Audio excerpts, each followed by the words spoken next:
ये मैं नहीं कह रहा हूं, ये आपका वेद, आपका पुराण, आपका जो है ग्रंथ, हमारे आपके समाज के ढेर सारे बुद्धिजीवी लोग, पढ़े लिखे लोग इस बात को बताते हैं। पद्म पुराण में भी लिखा हुआ है, उसमें लिखे हैं भगवान विष्णु के आधार पर, वामदेवम महादेवम लोकनाथम जगत गुरुवम नमामि शिरसा देवम किम नो मृत्यु क्रसति। इसका माने क्या? अब देखिए पद्म पुराण में भी ये बात दर्शाया हुआ है, भगवान विष्णु के आधार पर कहा गया कि वामदेवम महादेवम लोकनाथम जगत गुरुवम नमामि, देखिए नमामि शिरसा देवम किम नो मृत्यु क्रसति, यानी जो कुछ भी है सब कुछ महादेव, वहीं से ये बातें चलता है। देवता की कुर्सी पे बैठ के सबको सब कुछ दिया, वो ईश्वर की कुर्सी बैठ के दुनिया को सब कुछ दिया। उन्होंने इच्छा किया, दुनिया को बनाया, पूरी कायनात बनाया, सृष्टि किए, उत्पत्ति स्थिति लय सब कुछ उन्हीं की इच्छा से बनता है, टूटता है। सर्वे सर्वा, वो सर्वेश्वर हैं, वही ईश्वर है। भारतीय अध्यात्म में शिव को भगवान कहा गया, ईश्वर कहा गया, और जो भगवान होते हैं वही गुरु होते हैं। गॉड इज गुरु, जो ईश्वर वही गुरु है। तो आज तक हम आप इस बात से वंचित थे, हम आपको ये बात पता नहीं था, किताबों में था, ग्रंथों में था, वेदों में था, किसी ने इस पर चरितार्थ नहीं किया, अपने जीवन पर उतारने का प्रयास नहीं किया। पहला साहब श्री हिंद्रा है, पहला व्यक्ति है जो साहब श्री हिंद्रानाथ, जिन्होंने एक एक इंसान को अवगत करवाए, एक एक व्यक्ति को अवगत करवाए, चाहे वो हिंदू हो, मुस्लिम हो, सिख हो, ईसाई हो, किसी भी जाति वर्ण लिंग संप्रदाय के रहने वाले हो, आदमी है ना, इंसान है ना, वो इंसान उस परमात्मा शिव को अपना गुरु बना सकता है। क्योंकि कहा जाता है कि इस 84 लाख योनि में मानव ही एक ऐसा योनि है जो सर्वश्रेष्ठ योनि है, और मानव को ही सिर्फ अधिकार है कोई ईश्वर को अपना गुरु बना सकता है। बाकी योनि परमात्मा के द्वारा ज्ञान लेके धरती पर आया है। मनुष्य एक ऐसा है जिसे यहाँ धरती पर गुरु की आवश्यकता ही नहीं, अनिवार्यता है। आज बनाइए, कल बनाइए, 1000 वर्ष के बाद बनाइए, जब तक जीवन में गुरु नहीं तो ये जीवन बेकार है। जिस तरह मनुष्य भोजन के बिना जिंदा नहीं रहेगा, ठीक मनुष्य बिना गुरु के एक कदम भी आगे नहीं बढ़ा सकता।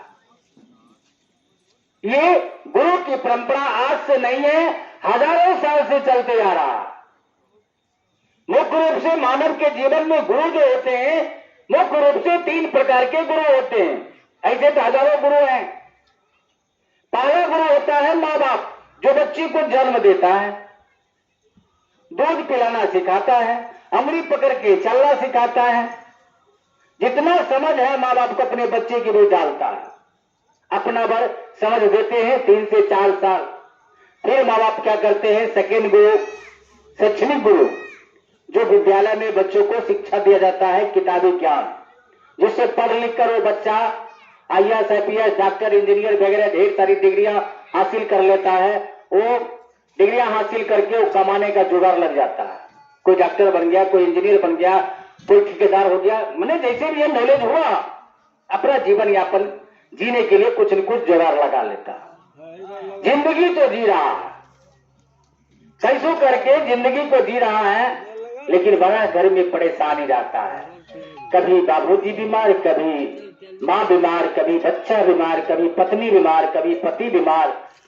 तो कल्पना करिए, हम अब जिंदगी तो जी रहे हैं, लेकिन इतनी परेशानी, इतनी दिक्कतें, इतनी झेलना पड़ रहा है, तो कभी कभी बैठ के आंखों से आंसू गिराते हैं कि भगवान मेरे ऊपर कितना विपत्ति ला दी है ना।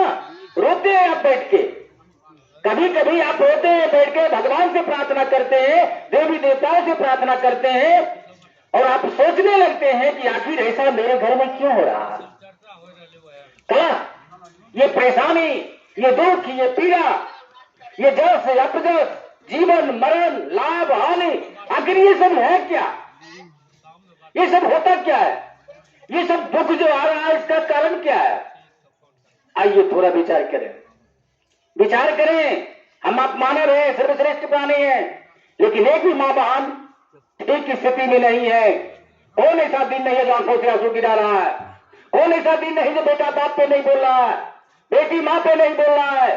मां बेचारी रो रो कर, आंखों से आंसू गिरा गिरा कर अपने जीवन को जी रही है, अपने घर परिवार को ले चलने का प्रयास कर रहे हैं। आखिर ऐसा दुख, ऐसा परेशानी, ऐसा पीड़ा कहां से आया?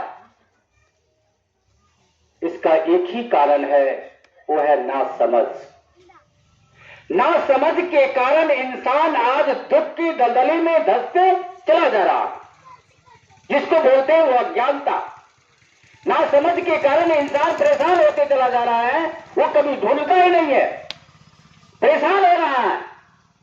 बहुत करेगा तो गांव समाज के कुछ ऐसे लोगों से मिलेंगे, सलाह लेंगे, ज्योतिषों से, क्या भगत जी से, ओझा से, यही ना करते हैं।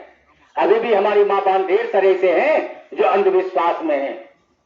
सलाह लेते हैं कि देखिए ना, मेरे घर में बड़ा संकट आ गया है, बड़ा परेशानी है, एक ठीक होता है दूसरा बीमार पड़ रहा है, घर में कोई वृद्धि प्रकट नहीं हो रहा है, बड़ा परेशान है, करें तो क्या करें? सलाह लेते हैं लोग। ये सबों का जड़ एक ही है, वो है अज्ञानता। वो अज्ञानता मिटेगा कैसे? जब तक आप सही गुरु के सानिध्य में नहीं रहेंगे,